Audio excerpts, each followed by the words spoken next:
Joe, the president is coming to Mount Kenya. Yes. What should he expect?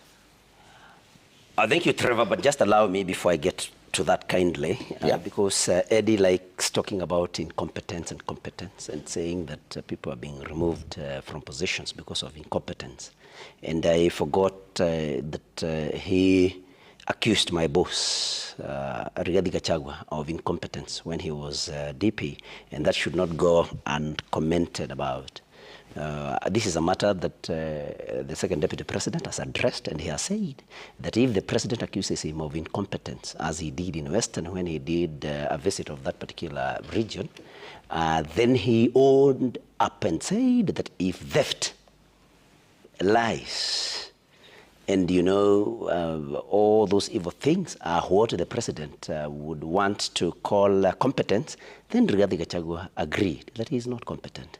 As far as lying to the people of Kenya, stealing from the people of Kenya, and he said about many people, he mentioned names of people that would go to State House then, and he, even as deputy president, would be locked out as deals were being sealed for hours, and I think that is something that he has addressed. So it was not about incompetence.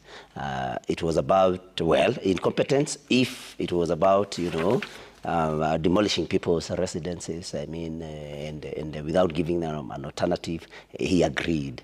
Eddie also likes saying, he has said that we almost lost the country in January because of incompetence.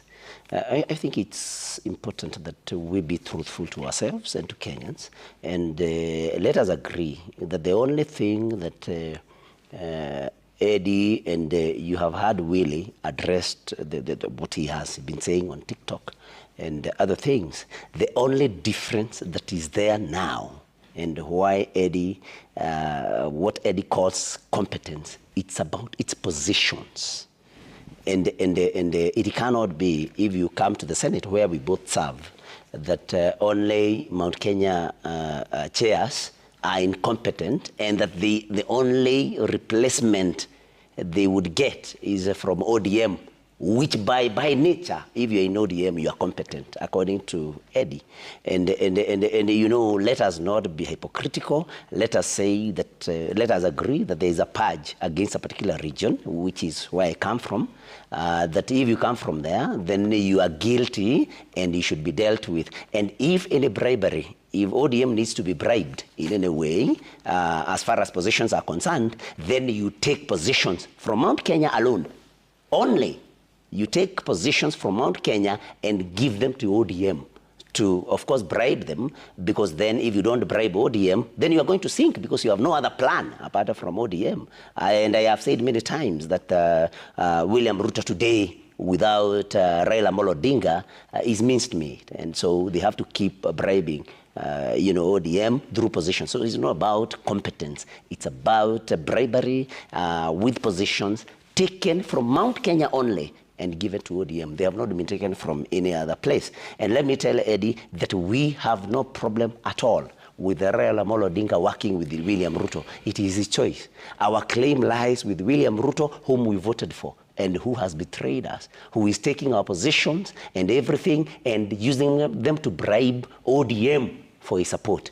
And I normally like saying, Eddie, if you allow me, that it's important that you maintain your house, keep your wife, keep your children, because when you break your house, lose your wife, lose your child, you lose your children, it is very expensive. It is a very hard task to get, another partner who already has his house, which is what William Ruto is doing. Okay. You can see the expenses and the many stresses and a lot of stress, to maintain Raila Odinga. But he's coming to Mount Kenya now. Yes, let me come now to coming to Mount Kenya.